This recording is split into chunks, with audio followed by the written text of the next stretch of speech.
Assalamualaikum warahmatullahi wabarakatuh. Bismillahirrahmanirrahim. Marilah kita semua panjatkan rasa puji dan syukur atas kehadirat Allah Subhanahu wa taala, Tuhan semesta alam yang telah memelihara dan tidak pernah berhenti memberikan hidayahnya bagi umatnya. Atas nikmat dan berkahnya kita dapat berkumpul di tempat ini dengan keadaan sehat walafiat. Allah Maha Pemurah sehingga Ia akan selalu menuntun hidup umat yang mengasihinya. Shalawat serta salam tidak lupa dipanjatkan kepada Rasulullah SAW beserta sahabat-sahabatnya dan para umatnya. Nah, kali ini aku mau ngebahas sesuatu yang cukup menarik nih. Kita sebagai milenial yang hidup di abad 20 sampai 21, di abad 21, tentu kita nggak aneh kan dengan yang namanya teknologi, ilmu pengetahuan dan teknologi. Nah, kali ini aku mau menyampaikan kepada kalian apa sih hubungannya teknologi dengan agama Islam, hubungannya manfaat teknologi untuk penyebaran dakwah dan yang lainnya. Jadi dalam sebuah hadis Rasulullah Shallallahu Alaihi Wasallam juga menerangkan tentang keutamaan menggunakan atau menguasai ilmu pengetahuan atau teknologi, yaitu Rasulullah Shallallahu Alaihi Wasallam juga memerintahkan para orang tua agar mendidik anak-anaknya dengan sebaik mungkin, sebagaimana disebutkan di dalam hadis. Menuntut ilmu itu diwajibkan bagi setiap muslimin. Sesungguhnya Allah mencintai para penuntut ilmu. Hadis riwayat Ahmad. Luar biasa, karena zaman dulu pun mendidik dan perlunya menguasai suatu keahlian yang beda zaman sudah menjadi perhatian oleh para sahabat maupun Rasulullah sendiri. Dakwah adalah merupakan kewajiban setiap muslim karena ini merupakan tugas pokok bagi seorang yang telah mengaku berikrar kepada Allah dan Rasulnya sebagaimana di firman Allah Subhanahu wa taala, dan ingatlah ketika kami mengambil janji dari Bani Israel, yaitu janganlah kamu menyembah selain Allah dan berbuat kebaikanlah kepada ibu, bapak, kaum kerabat, anak-anak, yatim, dan orang-orang mukmin miskin, serta ucapkanlah kata-kata yang baik kepada manusia, dirikanlah sholat dan tunaikanlah zakat. Kemudian kamu tidak memenuhi janji itu kecuali sebagian kecil daripada kamu, dan kamu selalu berpaling. Quran surat Al-Baqarah ayat 83.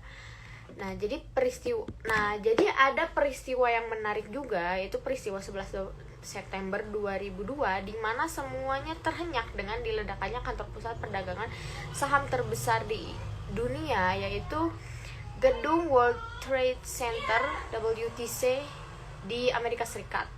Dengan nama Islam sebagai tertuduh utama, maka mau tidak mau orang muslim di dunia juga dianggap sebagai ekstremis semuanya. Tetapi Allah Subhanahu wa taala dengan kekuasaannya merubah itu semua sebagai bagian bahwa Dialah pelindung utama agama Islam.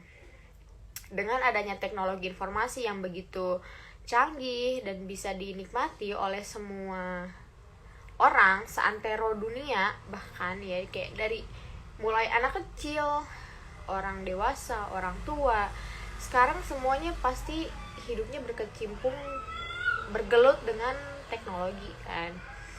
Nah, jadi informasi yang begitu canggih dan bisa dinikmati, yang begitu gencar memberikan Islam sebagai hot news, maka secara tidak langsung itu membantu dakwah Islam tersampaikan ke semua orang di dunia. Walaupun sebenarnya kebenaran pengeboman WTC sampai kini belum diketahui secara transparan oleh publik dunia. Stigma yang negatif bisa diubah menjadi positif dengan memanfaatkan teknologi informasi, dan sebaliknya juga stigma positif bisa menjadi negatif jika sudah masuk dan diolah oleh teknologi informasi. Jadi kita sebagai orang, sebagai manusia yang mempunyai akal sehat, jadi kita harus pintar memilih dan memilah apakah berita yang disampaikan itu benar apa tidak. Itu seperti proses yang terjadi dalam teknologi informasi. Jadi tergantung siapa penguasa teknologi informasi dunia, karena stigma apapun akan bisa diubah. Teknologi informasi bukan saja hanya sebagai teknologi semata, tetapi lebih daripada itu. Jadi sebagai media penyebar informasi yang sangat efektif. Nah, terus ada nih kayak agama versus science and technology, itu cukup menarik ya. Pembahasan yang cukup menarik. Di Eropa sejak abad pertengahan timbul konflik antara ilmu pengetahuan sains, ilmu pengetahuan dan agama. Dalam konflik ini sains keluar sebagai pemenang, dan sejak itu sains melepaskan diri dari kontrol dan pengaruh agama serta membangun wilayahnya sendiri secara otonomi. Dalam pengembangannya lebih lanjut, setelah terjadi revolusi industri di barat, terutama sepanjang abad 18 dan abad 19, sains bahkan menjadi agama baru atau agama palsu. Dalam kejadian teknologi modern di barat, timbul masyarakat baru yang dinamakan saintisme, dalam arti bahwa sains telah menjadi isme atau ideologi seperti itu, bahkan agama baru. Namun sejak pertengahan abad 20, terutama setelah terjadi penyalahgunaan iptek dalam Perang Dunia I dan Perang Dunia II, banyak pihak yang mulai menyerukan perlunya integrasi ilmu dan agama. Iptek dan intak. Pembicaraan tentang iptek mulai dikaitkan dengan moral dan agama, hingga sekarang sehubungan dengan semakin merajalelanya teknologi yang hanya berdasar hanya pada materi, sehingga manusia pun dijadikan sebuah dijadikan sebuah percobaan. Kasus cloning dalam kaitan ini, keterkaitan iptek dengan moral agama diharapkan bukan hanya pada aspek penggunaannya saja, aksiologi, tapi juga pada pilihan objek, ontologi, dan metodologi epistemologinya sekaligus. Di Indonesia, gagasan tentang perlunya integrasi pendidikan intak dan teknologi ini sudah lama digulirkan. Profesor B.J. Habibie adalah orang pertama yang menggagas integrasi yang dinamakan ilmu umum, saintek, dan ilmu agama Islam. Juga pendidikan tampaknya berjalan sendiri tanpa dukungan asas iman dan takwa yang kuat, sehingga pengembangan dan kemajuan iptek tidak memiliki nilai kuat dan tidak memberikan manfaat yang cukup berarti bagi kemajuan dan kemaslahan umat dan bangsa dalam arti yang seluas-luasnya. Seperti itu. Jadi perlunya penguasaan teknologi informasi itu sudah menjadi pengetahuan umum bahwa dasar dari peradaban modern adalah teknologi. Teknologi merupakan dasar dan pondasi yang menjadi penyangga. Jadi teknologi merupakan dasar dan pondasi yang menjadi penyangga bangunan peradaban modern barat seperti sekarang ini. Masa depan suatu bangsa akan banyak ditentukan oleh tingkat penguasaan bangsa itu terhadap teknologi.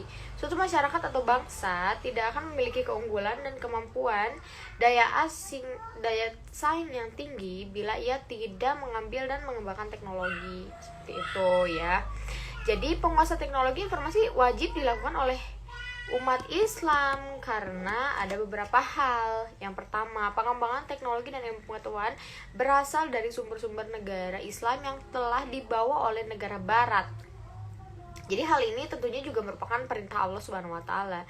Hai orang-orang yang beriman, apabila dikatakan kepadamu berlapang-lapanglah dalam majelis, maka lapangkanlah, niscaya Allah akan memberikan kelapangan untukmu.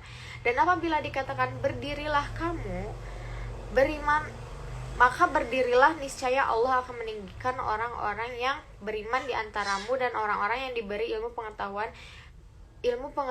beberapa derajat, dan Allah Maha mengetahui apa yang kamu kerjakan. Quran Surat Al-Mujadilah ayat 11. Yang kedua, Allah akan memberikan kearifan dan juga ketentraman kepada siapa saja yang menguasai ilmu pengetahuan dan teknologi, agar umat muslim tidak bergantung kepada dunia barat atau umat lain dan bisa membuat solusi-solusi terhadap persoalan umat.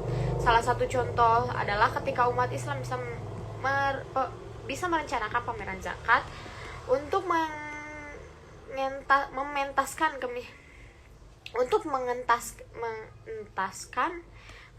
kemiskinan dengan memanfaatkan sistem informasi geografis. Umat Islam menguasai teknologi, maka akan ada rasa damai di kalangan semua umat di dunia. Dan yang ketiga, penguasaan teknologi informasi akan membuat umat Islam untuk selalu mengetahui informasi terkini dan tidak gampang untuk terpecah belah oleh umat lain. Nah, itu sih poin yang poin-poin yang harus diperhatikan dalam penggunaan teknologi. Jadi kita nggak boleh kayak asal oh iya ini gini ya, ya itu gitu, tanpa kita tahu kebenarannya kayak gimana. Dan dalam sebuah hadis yang lain, Rasulullah Shallallahu Alaihi Wasallam bersabda, barang siapa yang menempuh suatu jalan dalam rangka mencari ilmu, maka Allah akan memudahkan baginya jalan menuju surga. Masya Allah. Dan sesungguhnya para malaikat membentangkan sayapnya karena ridho terhadap orang yang mencari ilmu. Dan sesungguhnya orang yang mencari ilmu akan memintakan bagi mereka siapa-siapa yang ada di langit dan di bumi, bahkan ikan-ikan di air. Dan sesungguhnya keutamaan orang yang berilmu atas orang yang ahli ibadah seperti keutamaan cahaya bulan purnama atas seluruh cahaya bintang. Sesungguhnya para ulama itu adalah pewaris nabi. Sesungguhnya para nabi tidak mewariskan dinar dan dirham, akan tetapi mereka mewariskan ilmu. Maka barang siapa yang mengambil bagian untuk mencari ilmu, maka dia sudah mengambil bagian yang besar. Hadis riwayat Ahmad, Tirmizi, Abu Daud, dan Ibnu Majah. Nah, jadi kita semua udah tahu ya gimana pentingnya antara pengetahuan teknologi dan pengetahuan agama. Karena kita sebagai manusia, kita harus bisa hidup beriringan dengan teknologi dan juga ilmu agama seperti itu. Nah, segitu aja yang mau aku sampaikan. Mohon maaf bila banyak salah-salah kata. Wassalamualaikum warahmatullahi wabarakatuh. Bye.